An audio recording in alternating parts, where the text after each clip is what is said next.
Welcome dear rockets, कैसे हैं आप सभी। आइए देखते हैं मॉन्स्टर सीरीज का पार्ट 43। पिछले पार्ट्स के लिंक्स डिस्क्रिप्शन में है, उनको जाकर देखिए और बताइएगा आपको सीरीज कैसी लग रही है। तो पिछले पार्ट के एंड में हमने देखा कि चेयरमैन को बीच में बैठाकर सभी वोटिंग कर रहे थे कि उसे बचाने के लिए सर्जरी करनी चाहिए या नहीं करनी चाहिए, और सभी दोस्तों सर्जरी के खिलाफ थे। सिर्फ सिंडी को छोड़कर वो सर्जरी करवाकर पापा को बचाना चाहती थी। एंड यहाँ पर सभी सोच रहे थे कि चेयरमैन सब कुछ भूल गया है और अब तो वो बोल ही नहीं सकता और ना ही उसकी कुछ समझ में आएगा। पर अचानक वो सब पर चिल्ला देता है और इस पार्ट में दिखाते हैं कि अब चेयरमैन को इन सब का असली चेहरा दिख चुका था। वो कहता है कि मेरी सर्जरी होगी और जरूर होके रहेगी। बेटा ली, तुम बताओ वो स्पेशलिस्ट डॉक्टर कब आएगा। सर जल्दी मैं उनके आने का इंतजाम कर दूंगा, आप चिंता मत कीजिए। मीटिंग के बाद चेयरमैन एंड्रयू से कहता है कि बेटा इस सर्जरी का अंजाम कुछ भी हो सकता है। अगर मुझे कुछ भी हो गया तो तुम्हें डट कर खड़ा रहना है और कभी हिम्मत नहीं हारनी है। पर हाँ, सर्जरी से पहले मैं तुम्हारी एंगेजमेंट करवा देना चाहता हूँ। तुम्हें जीना पसंद है ना, तो तुम उसी से शादी कर लेना। दोस्तों एंड्रयू की तो यहाँ पर चांदी चांदी हो जाती है, उसने बिल्कुल एक्सपेक्ट नहीं किया था। दूसरी ओर वो ली से कहता है कि देखो बेटा, मैं ना भी रहूं तब भी तुम सिंडी का इस तरह ख्याल रखना, उसे सब कुछ सिखाना और वक्त आने पर उससे शादी भी कर लेना। ली भी कह देता है कि ठीक है सर। वापस लौटते वक्त तो सिंडी बड़ी खुश होती है और शादी के लिए हाँ करने के लिए ली को थैंक करती है।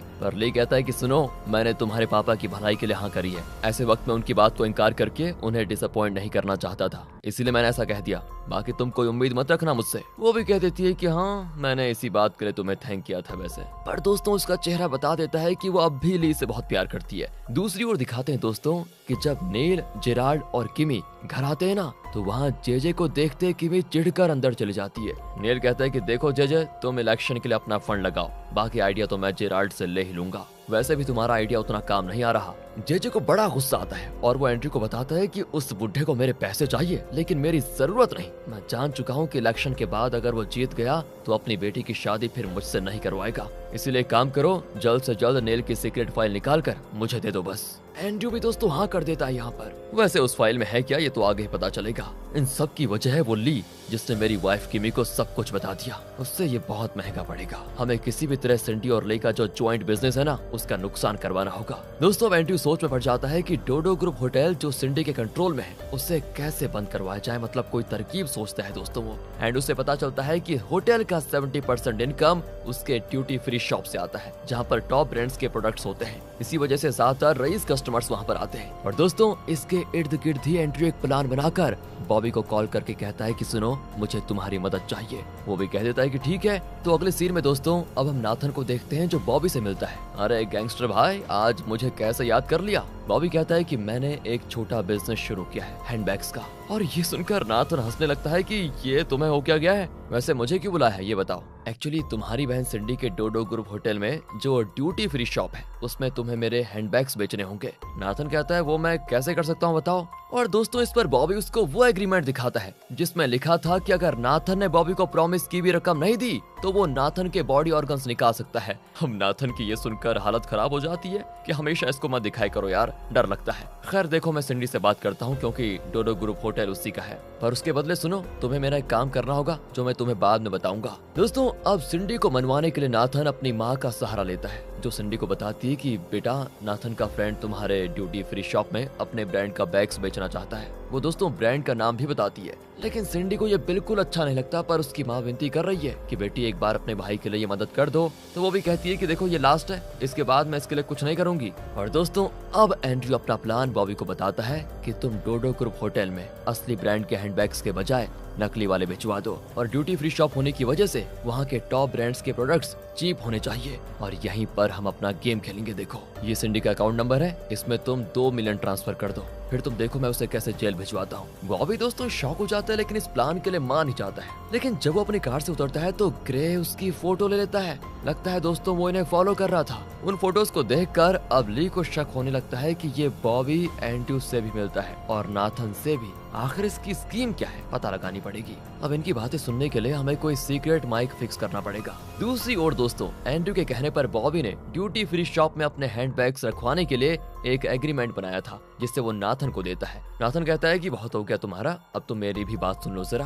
पापा की जब सर्जरी होगी ना तो तुम उन्हें मेरे पास लेकर आ जाना। अरे तो क्या तुम अपने बाप का किडनैप करवाना चाहते हो? अरे किडनैप मत कहो यार, वो मेरे पापा है। मैं तो सिर्फ उन्हें अपने पास बुला लेना चाहता हूँ और कुछ नहीं। अगर सर्जरी के बाद वो ठीक हो गए तो वो अपना वसीयतनामा जरूर चेंज कर देंगे, लेकिन फिलहाल उन्हें अल्जाइमर्स है तो वो एंड्रयू को तो अपनी प्रॉपर्टी नहीं दे पाएंगे। ऊपर से एंड्रयू फिलहाल हमारे फैमिली मेंबर्स के ऑफिशियल लिस्ट में है ही नहीं, इसीलिए सारी प्रॉपर्टी हमें ही मिलेगी। और अगर ऐसा हो गया तो सुनो, तुम्हें भी मैं एक हिस्सा दूंगा इसका। वो भी दोस्तों बिल्कुल मान जाता है। फिर वो एंड्रयू से मिलता है और बताता है कि नाथन ने मुझे अपने पापा को किडनैप करने को कहा है, पर तुम फिक्र मत करो, मैं उसे कह दूंगा कि किडनैपिंग फेल हो चुकी है। और दोस्तों यहाँ पर एंड्रयू को एक और नया आइडिया आता है। वो कहता है बिल्कुल बिल्कुल जैसा नाथन ने कहा, तुम पापा को किडनैप करो, लेकिन उन्हें नाथन के हवाले करने के बजाय मेरे पास लेकर आ जाना। एक तीर से दो निशाने लगाने का वक्त आ गया है। और ये कहकर एंड्रयू चला जाता है। दोस्तों बड़ा मास्टरमाइंड है। बॉबी भी बड़बड़ाता है कि ओहो, ये बड़े लोग भी ना लगता है बाप को बाप नहीं समझते, अपने फायदे के लिए बाप को खिलौना बनाकर खेलते हैं। दूसरी ओर जेजे बॉडीगार्ड से मिलने जाता है जेल में।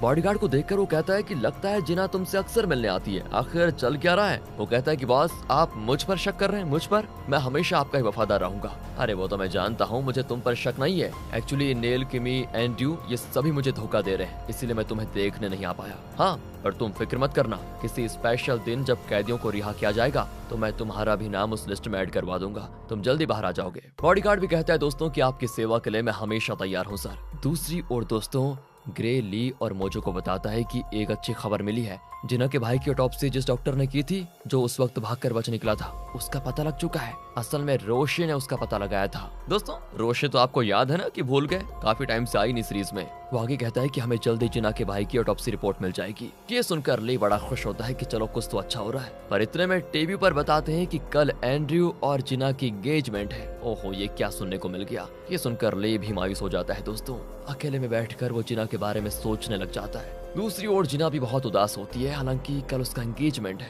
तब उसे ली का कॉल आता है, लेकिन वो कॉल काट देती है। इस पर ली और दुखी हो जाता है। पर दोस्तों ली का कॉल काट कर जिना ग्रे को कॉल करती है, और जब ली को पता चलता है तो वो कहता है फोन मुझे दो। जिना तो दोस्तों जानती नहीं कि फोन अब ली के पास है। वो कहती है सुनो ग्रे, क्या ली ठीक है या बहुत ज्यादा पी रहा है? पिछली बार जब उससे मिली थी तो बहुत डिस्टर्ब लग रहा था कि देखो किसी भी हालत में फिर से एक बार उसके सर में दर्द नहीं होना चाहिए, तुम लोग प्लीज उसका ध्यान रखना। इस पर दोस्तों ली कहता है कि फोन मेरे पास है जिना। और यहाँ दोस्तों जिना चौंक जाती है। वो कहता है कि तुम्हारे भाई की ऑटोप्सी जिस डॉक्टर ने की थी वो न्यूयॉर्क में है और रोशी ने उसका पता लगा लिया है। वो उस डॉक्टर से पूछताछ करने गई है, यही कहने के लिए मैंने कॉल किया था। और फिर दोस्तों वो कॉल काट देता है। जिना एकदम टूट जाती है और अकेले में बैठकर बहुत रोती है। अगले दिन की एंगेजमेंट की पूरी तैयारियां होने लगती है। अब सिंडी ली को जगाती है कि जल्दी तैयार हो जाओ, आज एंड्रयू और जिना की एंगेजमेंट है।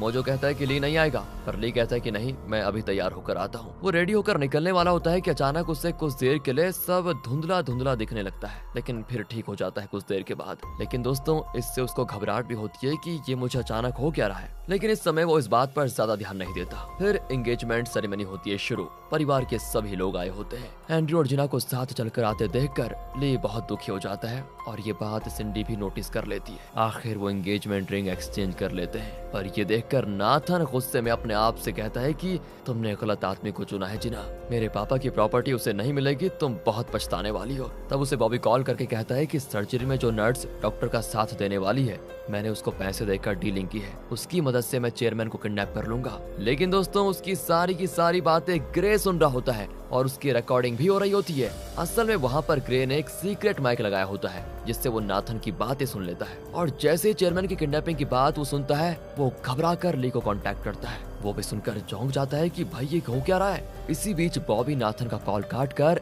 एंड्रयू को कॉल करता है दोस्तों, और बताता है कि अभी अभी मेरी नाथन से बात हुई है, मैंने उसे बता दिया है कि मैं किडनैपिंग कैसे करने वाला हूँ, पर मैंने सोचा कि तुम्हें भी बता दूं, आखिर मैं काम तो तुम्हारे लिए भी कर रहा हूँ। सर्जरी में जो नर्स होगी उसने मेरा साथ देने का वादा किया है। एंड्रयू कहता है कि देखो अभी मैं बिजी हूँ, रात को तुमसे बात करता हूँ। ये कहकर वो कॉल काट देता है। ये सब कुछ सुनकर ली चौंक जाता है कि चेयरमैन को सभी किडनैप करवाना चाहते हैं क्या। फिर दोस्तों फोटो के लिए सबको बुलाया जाता है। चेयरमैन चिल्लाता है कि अरे कम से कम फोटो के लिए तो सब हंस लो एक बार। सभी अपने अपने ढंग से हंसते हैं क्योंकि किसी को इस एंगेजमेंट में कोई इंटरेस्ट नहीं था दोस्तों। ना चाहते हुए भी ली को फोटो में खड़ा होना पड़ता है क्योंकि सिंडी उसको जबरदस्ती खींच कर लेकर आ गई थी। और अब ली फैसला करता है कि इससे पहले कि एंड्रयू रात को बॉबी से बात करे, हमें बॉबी के अड्डे पर सीक्रेट माइक फिक्स करना होगा। तो इस मिशन पर जाता है दोस्तों ग्रे, जो अपना हुलिया चेंज करके बॉबी से उधार मांगने के बहाने जाता है। पर बॉबी पूछता है, लगता है मैंने तुम्हें कहीं देखा है, क्या हम पहले भी मिल चुके हैं? ग्रे कहता है कि अरे लो कर लो बात, अरे बॉस याद नहीं, मैं तुम्हारे साथ था सेंट्रल जेल में।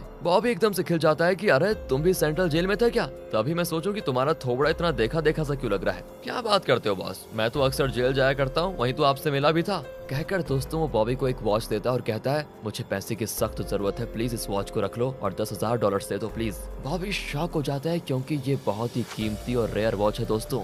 वो वॉच को रखकर ग्रे को पैसे देता है। असल में दोस्तों ली जानता था कि बॉबी एक वॉच कलेक्टर है, इसीलिए उसने ये प्लान बनाया था। असल में उस वॉच में पता है आपको क्या होगा, माइक होगा, जिसके जरिए अब ये लोग उसकी और एंड्रयू की बातें सुन पाएंगे। तो रात को Andrew as a plan Bobby से मिलता है और उनकी बातों से ली की टीम को पता चल जाता है कि सर्जरी से पहले डॉक्टर चेयरमैन को एक इंजेक्शन देंगे। पर बॉबी ने जिस नर्स के साथ डीलिंग की थी वो उस इंजेक्शन में कोई और दवा मिला देगी, जिसकी वजह से कुछ देर के लिए चेयरमैन का हार्ट बीट बंद हो जाएगा। ऐसा होने से वो सोचेंगे कि चेयरमैन मर चुका है। तब बॉबी वहाँ पर जाएगा और चेयरमैन को किडनैप करके एंड्रयू के हवाले कर देगा। फिर एंड्रयू चेयरमैन पर कोई प्रोसीजर करेगा तो चेयरमैन का हार्ट बीट फिर से चालू हो जाएगा। ये सब कुछ बताकर बॉबी पूछता है कि एक बात बताइए, नाथन तो अपने पापा की प्रॉपर्टी पाने के लिए उन्हें किडनैप कर रहा है, पर तुम उन्हें किडनैप क्यों करना चाहते हो? वो जिंदा रहेंगे, तुम्हारा ही तो फायदा होगा ना। एंड्रयू कहता है कि नहीं, अगर वो जिंदा रहे तो मुझे सिर्फ 50% प्रॉपर्टी मिलेगी, बाकी 50% तो सिंडी को दे देंगे वो, और मुझे ये कभी मंजूर नहीं होगा।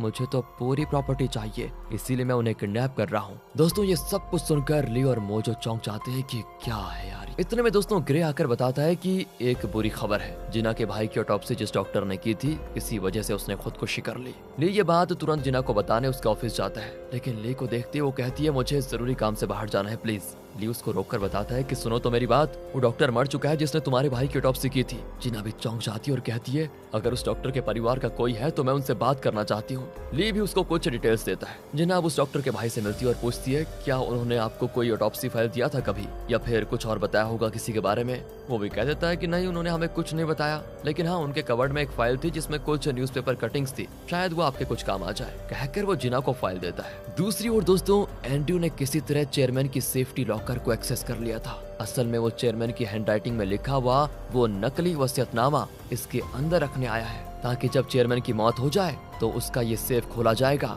और इसके अंदर रखा हुआ वसीयतनामा फाइनल माना जाएगा और इसके मुताबिक एंड्रयू को चेयरमैन की पूरी प्रॉपर्टी मिल जाएगी। मास्टर प्लान दोस्तों इसका। तो वो चेयरमैन के बॉक्स में नकली वसीयतनामा रख देता है, पर उसके अंदर एक और होता है जिसपे लिखा होता है पेंडोरा बॉक्स। और जब एंड्रयू उसे खोलता है ना तो उसके अंदर कई सीक्रेट डॉक्यूमेंट्स होते हैं। उन्हें पढ़कर तो दोस्तों एंड्रयू शॉक हो जाता है। नेल किस तरह पॉलिटिशियन बना, किन लोगों को उसने रिश्वत दी, इसके अलावा और भी कई खतरनाक सीक्रेट्स होते हैं दोस्तों उसमें। और यही फाइल दोस्तों जे ने मंगवाई थी। तो दूसरी ओर दिखाते हैं जिना को। जिना उस डॉक्टर के भाई का दिया हुआ फाइल देख रही होती है। उसमें कुछ पेपर कटिंग्स के साथ ये लिखा होता है कि स्यूडो हॉस्पिटल, यानी कि जब ली अंधा था दोस्तों तो उसका अपना एक हॉस्पिटल था, उसमें आग कैसे लगी, ली के पेरेंट्स की मौत कैसे हुई, इन सब का कारण कौन था, ये सारी डिटेल्स आपको पेंडोरा बॉक्स में मिलेगी। लेकिन दोस्तों अभी जिना नहीं जानती कि ये पेंडोरा बॉक्स है क्या चीज, लेकिन हमें तो पता है कि पेंडोरा बॉक्स कहाँ पर है और फिलहाल वो किसके हाथ में है, एंड्रयू के हाथ में यार। यहाँ से सीधे एंड्रयू को दिखाते हैं जो जे को बताता है कि मैंने वो सीक्रेट फाइल देख ली है, उसमें नेल के सारे खतरनाक कारनामों की पूरी डिटेल्स है। जे भी खुश होकर कहता है कि वाह, तुम जल्दी से वो फाइल मुझे ला कर दो। पर एंड्रयू कहता है कि क्या बात कर रहे हो, उसमें और भी कई सीक्रेट्स हैं, जैसे कि आप क्या क्या करके स्टूडियो हॉस्पिटल के डायरेक्टर बने वगैरह वगैरह। और इस पर जे बौखलाकर चिल्लाता है कि तुम कहना क्या चाहते हो, मुझे वो फाइल दोगे या नहीं? एंड्रयू ये कहकर चला जाता है कि वो फाइल जहाँ है वहीं सुरक्षित रहेगा, उसे मैं आपके हाथ में कभी दूंगा ही नहीं। जे दोस्तों बहुत गुस्सा हो जाता है कि धोखा। लेकिन यहाँ ली को दिखाते हैं, वो भी बहुत परेशान होता है, जिसकी वजह से वो अपनी पूरी एनर्जी स्वॉर्ड फाइट प्रैक्टिस करने में निकाल देता है। एंड तब वहाँ पर जिना आती है। वो बताती है कि मुझे नहीं पता कि मेरे भाई की मौत के लिए न्याय मिलेगा या नहीं, लेकिन उसका ऑटोप्सी जिस डॉक्टर ने किया था उन्होंने तुम्हारे पेरेंट्स की मौत और स्टूडियो हॉस्पिटल में जो आग लगी थी और इन सब का कारण कौन था इसकी कई डिटेल्स कलेक्ट करके रखी हैं, लेकिन इसके बारे में और भी कई डिटेल्स चेयरमैन के सेफ में एक पेंडोरा बॉक्स के अंदर है। कहकर वो ली को डॉक्टर की फाइल दिखाती है। ली अब चौंक जाता है कि ये पेंडोरा बॉक्स है क्या चीज। यहीं पर होता है पार्ट 43 का एंड दोस्तों। क्या उस पेंडोरा बॉक्स को ली पालेगा और नाथन और जेजे को उनके क्राइम्स की सजा मिलेगी या नहीं? एंड्रयू का क्या होगा? बस दोस्तों, ये सीरीज अब लास्ट स्टेज पर आ चुकी है। आपके सारे सवालों का जवाब, सारा रोमांच अब एंड पर है। मिलते हैं आपसे बहुत जल्द, तब तक लाइक एंड शेयर करते रहिए। ध्यान रखेगा अपना। Thanks for watching.